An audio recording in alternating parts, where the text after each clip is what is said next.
Okay. Give me 1 second here. I just want to pull something up real quick. All right. I'm going to share my screen. So like I said, the review for today is in the folder. All right. Looks like this. And it's all going to be based on imaginary numbers and complex numbers. Okay. So with that being said, we're going to do a couple of them. Whatever we don't get through, we're going to do some odd questions. Whatever we don't get through is due for homework. So not the entire packet, but all of the odds that we don't finish. All right. Just so you are aware. We're going to start with number 1 and simplifying imaginary numbers. So in number 1, I have the square root of negative 49. When I have the square root of a negative number, who remembers the first thing I need to do to simplify this? Take out the I. Take out the I. Good. Take out the I, right? That's the imaginary number. And I'm left with the square root of 49. From there, I just simplify what's inside my square root as best I can. What's the square root of 49? 7. 7. And my final answer is 7i. So I take out the I simplify the square root. Sometimes, like in example 1, we're going to have a perfect square, which is a lot easier to work with, right? Any questions about number 1? All right. Number 3, very similar. The only difference in number 3 is that when I take out the I to start, right? I have that negative inside my square root. I take out the I, and I'm left with the square root of 7. Is 7 a perfect square? Can I break down the square root of 7 at all? No. No, right? It's a prime number. So when that's the case, just like we saw with our quadratic formula, how we could just leave square roots in our answers, it's the same thing here. I'll just leave this as I square root of 7. I could take the I out to simplify to start, right? Because it was inside my square root. And then whatever's left, I'll try to simplify. I can't do that here. I'm left with I square root of 7. Does anybody have any questions about example 3?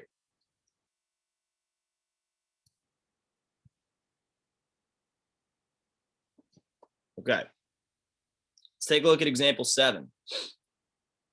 Let's make sure we're aware of the difference between a negative being on the inside of my square root and a negative being on the outside. All right. In number 7, I have a negative on the outside. I can think of this as negative 2 times the square root of 50, right? Just kind of thinking of it as 2 separate things. I'll deal with the negative 2 after I simplify what's inside my square root.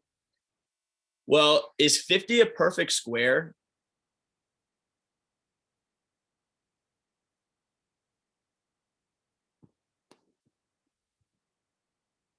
$25 and 2. Right.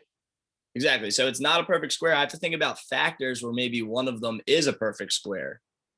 And I choose 25 and 2 because what do I know 25 breaks down into?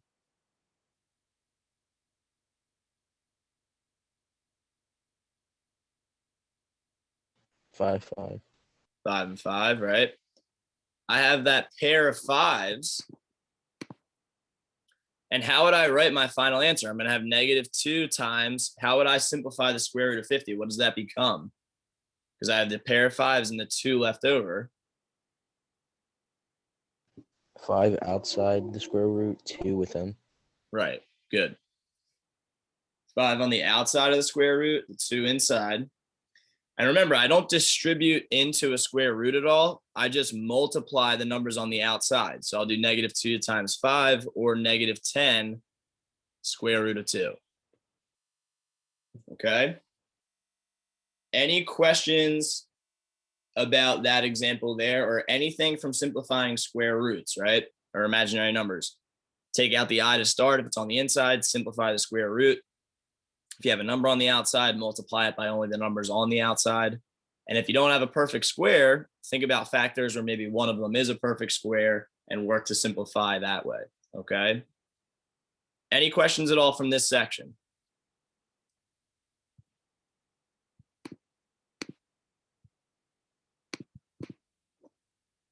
All right, remember that you're doing all the odds that we did not get through in class. So for this section, you got to do 5, 9, and 11. Okay. You will see questions like that on the quiz on Friday. The next section we're going to discuss involves the square root method. Remember, the square root method is a way for us to solve equations where maybe some of our answers are imaginary numbers. First thing that we need to do is get x squared by itself, take the square root of both sides, and then simplify our square roots. All right. We're going to take a look at numbers 1 and 5. Okay. In number 1, it's nice because I have x squared by itself already, right? I need everything, or excuse me, x squared on one side, everything else on the other side. How would I simplify from here? What do I have to do on both sides?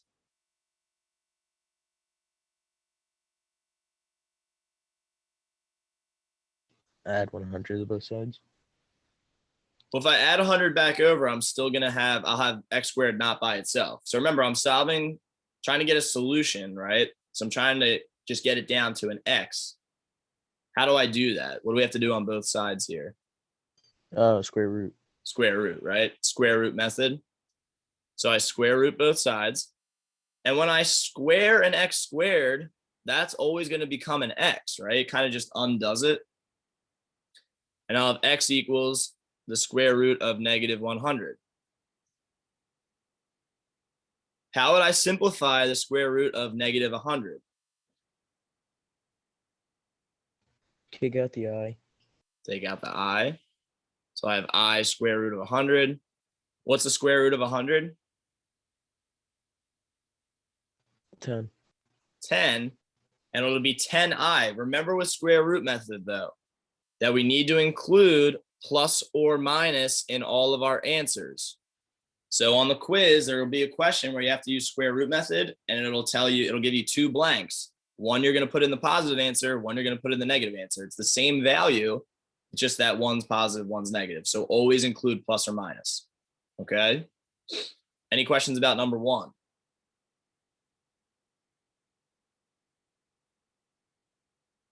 Number 5, I have to get x squared by itself. In order to do that, what do I have to do to start on both sides?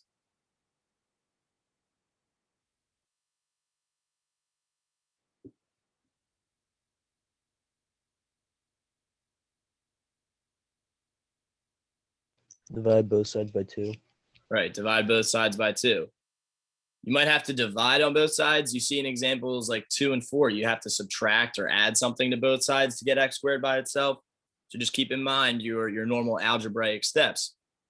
When I divide both sides by 2, I get x squared equals negative 75. I have x squared by itself. What do I have to do on both sides now? Square root. Square root. And I have x equals square root of negative 75. How would I simplify that? What's the first thing I need to do? Factor. Or no, kick out the negative first. Right, that becomes an I square root of 75. So always when there's a negative under the square root, take that I out in front to start. Square root of 75, similar to what we did above. How would I simplify that? Because it's not a perfect square, right? Actually, hold on a second. It's not a perfect square, so I need to think about maybe some factors of 75 where one of them is a perfect square. 25 and 3. Good. 25 and 3, because I know 25 breaks down into 5 and 5. And then how would I write my final answer here? I'll have x equals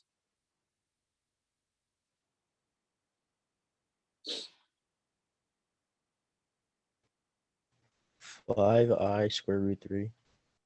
5i square root 3. Right? I have the pair of 5s that goes on the outside. The leftover number goes on the inside, the one I can't break down further. And the I from before. Don't forget the I in the beginning. What else am I forgetting here, though, with square root method? What do I say you have to include in all your answers? Positive, negative, or plus minus. Right, the plus minus, the positive and the negative. Okay. So get x squared by itself, either by addition, subtraction, or division. right? Square both sides, simplify the square root. Don't forget the plus and minus. Any questions about that example?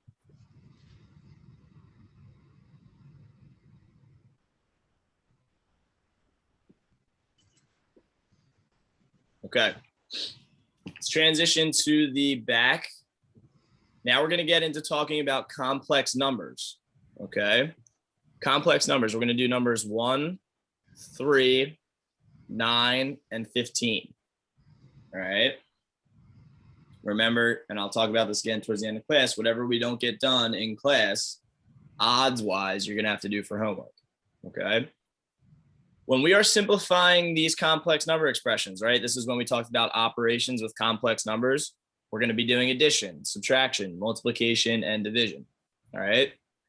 With addition of complex numbers, we were able to just drop the parentheses. Remember, our complex numbers are a real number followed by an imaginary. A lot of times they'll be written inside parentheses like you see them now. Well, when we have addition, right? So the number in between's that plus sign, excuse me, the operation in between's the plus sign, we can drop the parentheses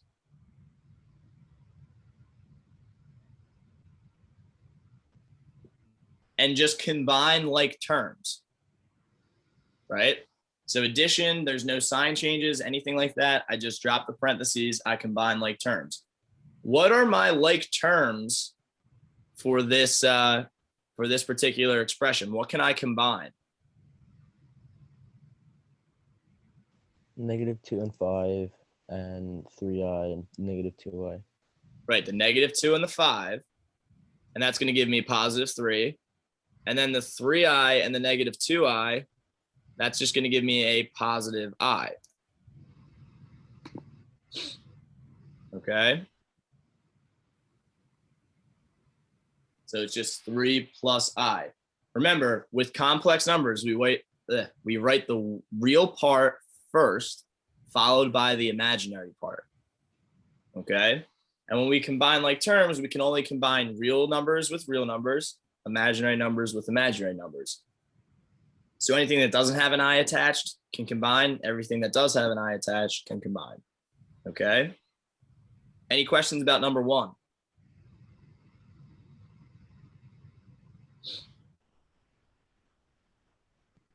right.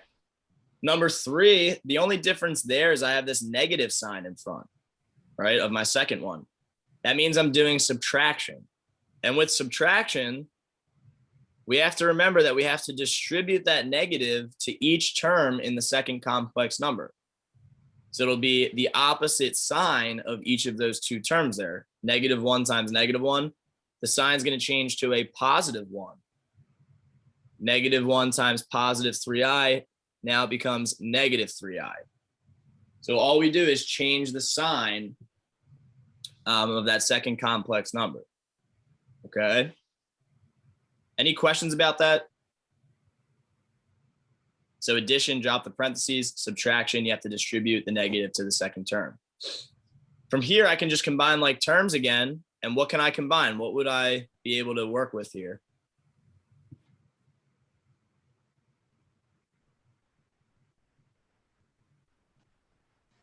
4 plus 1 and -2i minus 3i.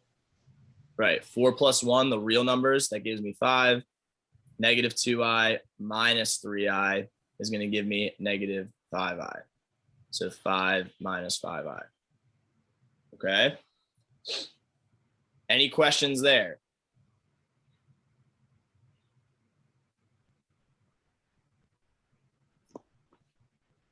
Let's move on to number 9. Different ways that we can multiply, right? We saw some distributing, whether it's a real or imaginary number into a complex number. We saw a real number times an imaginary number, things like that. We also saw a complex times a complex, something that pops up almost like the most often probably. All right. And when we have a complex times a complex, we have to use that method where we multiply first, outer, inner, last. Remember the FOIL method? Okay. I'm sorry, I was just taking a look in the chat. a FOIL method. So we have to multiply 2 times 3. That gives me 6. 2 times negative 6i gives me negative 12i. 3 times negative I gives me negative 3i. And negative I times negative 6i. Negative times negative gives me a positive. Be careful of your sign changes. 6i times I is going to give me 6i squared. Look, I tried to eat pasta, but it just didn't sit well, so. Somebody's mic's Oh, on. no, but it's like, I just thought it was a sore throat. I didn't think I was like 6. Nice. Good stuff. Number 9, I have 6 minus 12i minus 3i plus 6i squared.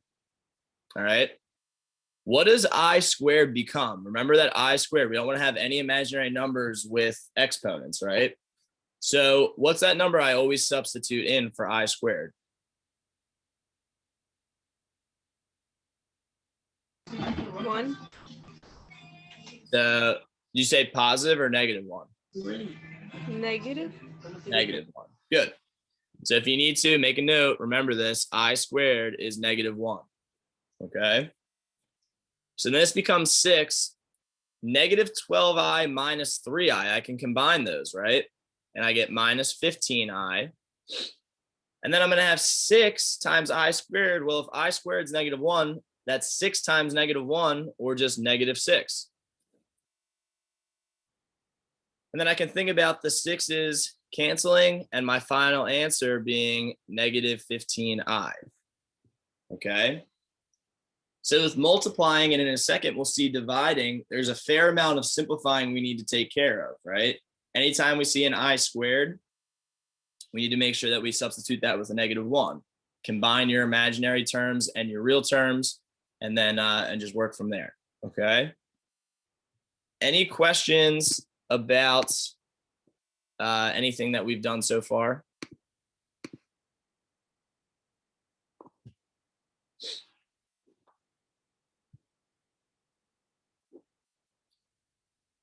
All right, the last question that we're going to take a look at for today, number 15. We are doing division. All right, we're dividing complex numbers to simplify. We need to be careful about what is in our denominator. All right, because we don't want any i's in our denominators. So we're going to have to multiply numerator and denominator by a specific number. Okay. In 13, for example, we're not going to do this one together, but I have 5i in the denominator. That's an imaginary number. Okay. So I have to multiply top and bottom by I over I when it's an imaginary number. Okay. And you're going to be doing this one for homework later on. So you might want to make note of that, right? You're taking care of all of the odds that we did not get through in class today. In 15, I have 1 plus 2i in my denominator. That means I have a complex number. I have to multiply top and bottom by the conjugate. Does anybody remember what the conjugate is? Instead of it being 1 plus 2i, it would be 1 minus 2i. Good. Instead of being 1 plus 2i, it's 1 minus 2i. So you keep the same terms. You just change the sign in between each of them. Okay. Any questions about that? So complex number, conjugate. You can think of it like C and C. Complex number, conjugate. That's what we have to multiply by. All right. Imaginary number, I, right? I and I. Something to help you remember it. Then what I would do is rewrite this just so you can see what you're doing in the numerator and denominator.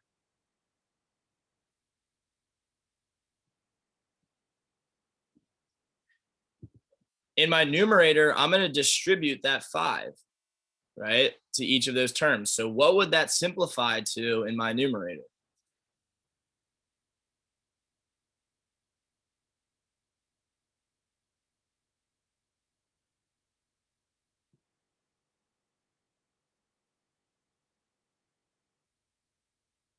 After I distribute that 5, what's going to be the simplified version of my numerator? 5 minus 10i. 5 minus 10i, right? You see, we're doing a real number into a complex. You just distribute those terms. In the denominator, I have a complex times a complex. Well, like we just saw in number 9, I'm going to have to FOIL. So I'll do 1 times 1, the first terms. That gives me 1. 1 times negative 2i, the outer terms, is going to give me negative 2i. 1 times positive 2i, the inner terms, is going to give me plus 2i.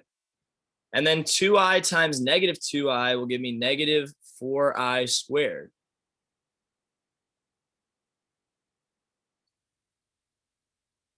Well, anytime that we distribute, or excuse me, we do the FOIL method with a number and its conjugate, those middle terms will cancel. And what can I plug in for the I squared in the denominator? A -1. Negative 1, good. So this becomes negative 4 times negative 1, or just positive 4. So now I'm left with 5 minus 10i over 1 plus 4, which is just 5. Right, the 1 from over here plus the 4 from the end term. And I've gotten rid of my I in my denominator. That's my goal. That's why I simplify by either multiplying by I or the conjugate. How can I simplify this just a little bit further? Divide by 5. Divide each of those terms by 5. 5 divided by 5 gives me 1. Negative 10i divided by 5 gives me negative 2i. And this here would be my final answer. Okay, so simplify as far as you can. Remember what the denominator is and what you have to multiply each of those terms by in the numerator and denominator, and then work from there. Does anybody have any questions about complex numbers and their operations? Anything related to square root method or just simplifying imaginary numbers? Anything that we took care of today with review? You will see a question like that on the quiz. You'll see an imaginary number simplifying question. You'll see a square root method question. You'll see a question related to complex numbers and some operations between those. All right. So if you do have any questions, make sure that you reach out. Okay. Anything at all for me?